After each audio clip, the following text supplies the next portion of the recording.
Yo, yo, yo! What up? This is Goozy, and I'm back with a brand new episode from the Primecraft server. And as you can see, we are out here in the Fey Dominion, where we spent some time last episode building these custom mushrooms you see in the background. Yeah, so if you haven't seen that video, you should go back and check it out. It's kind of an interesting process of piston pushing to get all of these mushrooms built, but I think they look really cool. And I think today we are going to continue on, um, yeah, in this area. And also still with this whole mushroom concept. But instead of making these, oh look, there's one. I don't know if I should show you that. I think that was made by Vitigarvia. It's also looking really cool. I like how his rim here is just brown. That's really neat. It'd make it a bit easier to make, and also I really like the way that looks. I'm gonna consider that for my future custom mushrooms. Because these here are obviously just like the silk touched mushroom blocks, so they're red on all four sides with the white dots, and it makes this nice rim. And then these would be like the gills of the mushroom. That's really cool. I've been looking at this mushroom a whole bunch and I didn't notice that until just now. Anyways, so today what we're going to do is we're going to work in this area right here, and I'm thinking of making kind of like a mushroom house, like a mushroom large enough that some fairy have gone in and made their home. And I'm thinking I might do like a duplex. So I don't know how universal of a term that is, but for anyone who's not familiar, a duplex is two houses that are in one structure. Um, so usually they're like split down the middle like this. So the left side is one house, the right side is another house, and they're completely separate entities, but they share like a foundation and a roof kind of thing. So yeah, I'm gonna make like that a fairy duplex. So I'm gonna go ahead and start to lay out the shape of the foundation and kind of play around with it a bit. Okay, so I got a bit of a shape laid out for the base of the mushroom, and now it's just a simple matter of placing blocks, placing torches, moving blocks, like that, coming around here, move the blocks, and in a matter of no time, we'll have this whole area all filled in, and then we can do the next layer. Um, and while this may look painstaking, it is, I think, once I have this shape laid out and we go up a little bit, we'll begin to see that it is very much worthwhile. So I'm going to spend a bunch of time moving these blocks, and I'll be back once I have some of the walls built up just a little bit. Okay, so what we're looking at here is the foundation for the duplex. So I got it 2 blocks high, and let me see here, we'll get some blocks on the hotbar. I'll show you kind of an overhead view.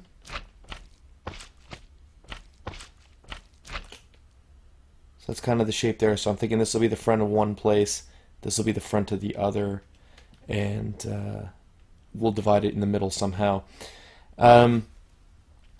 Now, believe it or not, this took probably the better part of an hour to do, to push all these blocks into place, 2 layers tall. So I think this will probably be the last mushroom we do using the stem blocks. They look nice, but they take a lot of time.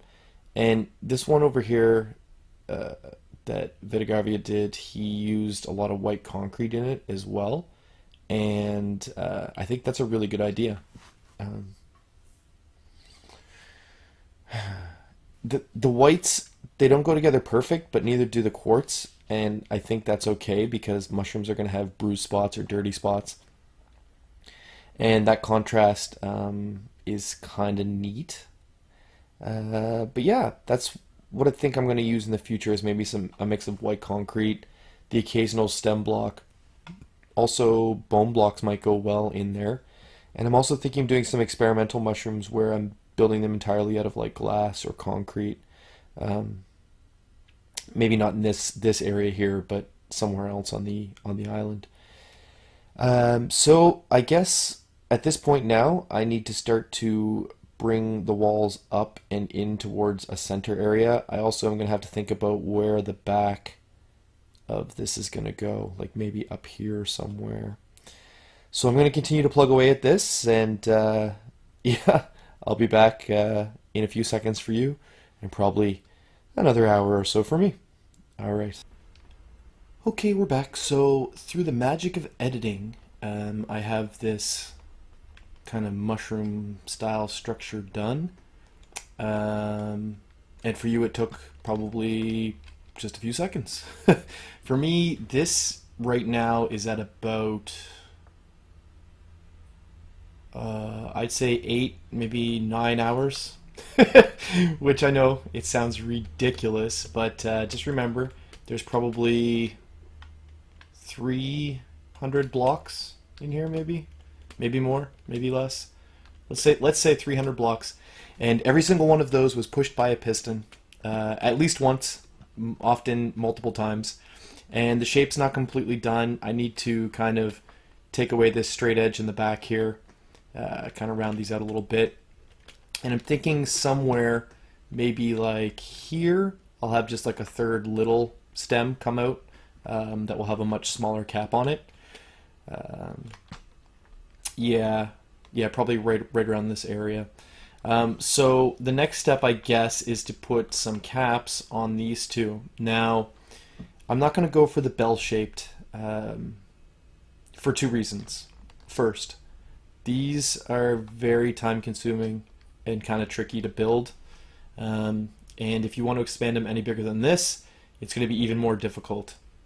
You're going to be growing maybe 3 or 4 of these and pushing blocks in to complete the first one that you've kind of separated out. And I don't know, it seems like a big headache to me.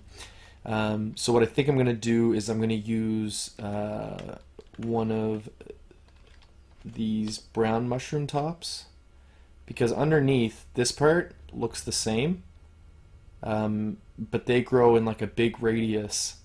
So I can grow a big one of these and then surround it with these like mushroom blocks. So it will look like this mushroom, but it'll be much easier to grow and get into place. The second reason why I'm not doing a bell-shaped cap is because if you know anything about mushrooms, when they pop out of the ground, they're just like a little thin guy, little thin stem with just like a little bloop on top, like one little ball of cap. And as it starts to mature, the cap starts to open slightly, and when it's fully mature and ready to drop its spores to make new mushrooms, the cap will open up almost completely flat like this, and in some cases it'll even curve up and out. So basically almost the exact opposite of this. And so these giant mushrooms that have been around long enough for people to make a house out of, I feel like they'd probably have a fully opened cap. So I'm going to make them a lot more flat. I'll still have some raised area in the center, but the majority of the cap will be flat. And that might be easier to envision once there's something to actually look at. That being said, I also have to go around and add a few more blocks here and there to kind of take away the starkness or the sheerness of this front edge. It's too tall the whole way around and kind of flat, so maybe like a few extra bulges out would make that look a little more organic. And then I also have to go back through this entire build and put in quartz slabs and stairs and whatnot to kind of round the shape out a bit and to cover up all of these cut edges. So that in itself is going to take a while. I don't even know if I brought quartz with me in any of these millions of shulker boxes or the ones in here.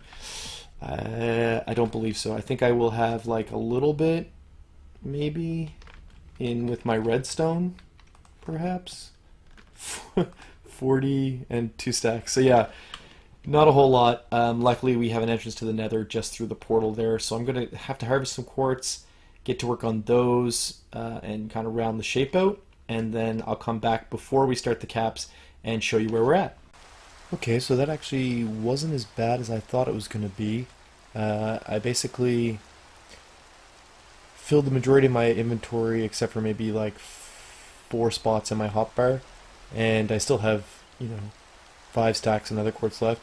Took me about a half hour to go collect it and place the rest of the blocks, so that's what it's looking like right now.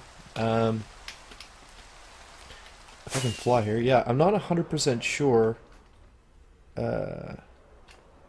if I like it better with the quartz or less. I think better, especially from like a distance. It really helps to have those brown spots covered, like the cut edge of the mushroom block.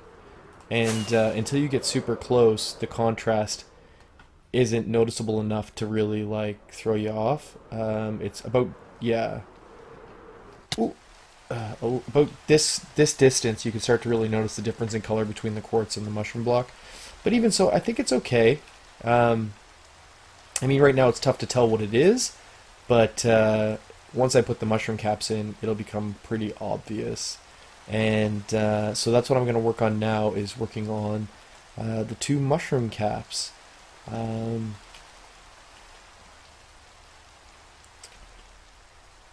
to think. I like the height differential, but this one may need to come up just a tiny bit more so that the 2 mushroom caps don't really collide with each other. So yeah, that's what I'm going to work on. I'm going to take a crack at it, and I'll come back and show you what I come up with. So what do we think? I personally think it's pretty cool. It's a little less flat than I described it, but it's not quite the domey ones of these mushrooms, and I think it's a good balance. There's no doubt that it's a mushroom, and yeah, I think it looks good from down here. Oh, except I'm drowning. Yeah, we got the like brown spottiness of the undercap of the mushroom, and then I used Vitigavia's trick that he executed right here, where he adds the solid red mushroom blocks. Yeah. So these ones here are pushed, so they have the bottom part. And I actually, now looking at this, I don't like it nearly as much as this one and then this one. So don't ever do it this way. Do it this way for sure. And like I said, this right here underneath is just the cap of a brown mushroom, just a standard ordinary brown mushroom. And I just surrounded it on all sides with the red mushroom block. And if we can fly, yeah, from the top you can't tell there's a brown mushroom in there at all. But there is. So I'm going to get the other cap in place, and then we'll come back and take a look at the mushroom, the finished mushroom part, not the finished fairy house. Ooh, lightning strike. But just the finished mushroom substructure. So I went ahead and I added in a couple more small mushrooms than I initially planned, because I really like the red and the way that it kind of adds a bit of interest to this otherwise fairly bland area. Now, right now what I'm doing is I'm working on pushing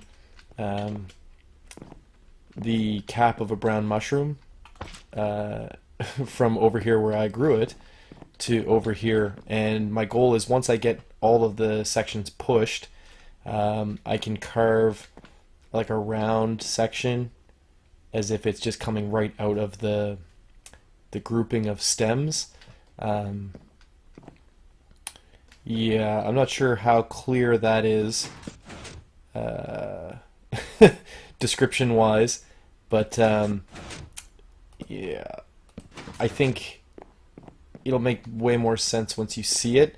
But basically I need to get a bunch of material here that has this kind of cut bottom to it, so that when you're standing on the ground the underside looks like the underside of these mushrooms, and I'll shape it to kind of a semicircle and then build up the red cap on top of it. So this is probably the last thing that we'll be able to get done this episode. And then next episode we'll come and we'll turn this group of mushrooms into the actual fairy house by adding all the decorations, doors, windows, that kind of stuff to make it look like it's lived in. So let me finish this up and then we'll come back and take a final look at the project as it stands by the end of the episode. Yeah, look at it. That's what I'm talking about. Little mushroom cluster. Yeah. This side here I think needs one little bit of red, maybe something down low, but I'll work on that between episodes. I think like 11, 12 hours went into this, maybe a little more. I don't know, I wasn't really keeping too close track of time, but it was a long time, over 2 days. And I think it was worth it, but at the same time I would never do it this way again. But I don't know. Those mushrooms look good. I don't know. Tell me what you think down in the comments. Was it worth it or was it not? It's hard to say. It's a labor of love. It's a labor of hate. I think it's great. Oh my god. Anyways, that's going to do it for me today. I'm kind of a little tired and getting a little crazy. As you can tell by my blabbering here at the end of the video. I hope you enjoyed today's video, and if you did, please go down. Oh, keep falling in the water. Please go down and thumb wrestle that like button to show some support. Show me you love the kind of things that I'm doing like this. And if you're new around here and you want to see how this turns into a house for two separate fairy families, subscribe. Come on back and check out videos in the future when we finish this off. And until next time, this is Scoozy, and I'm saying peace.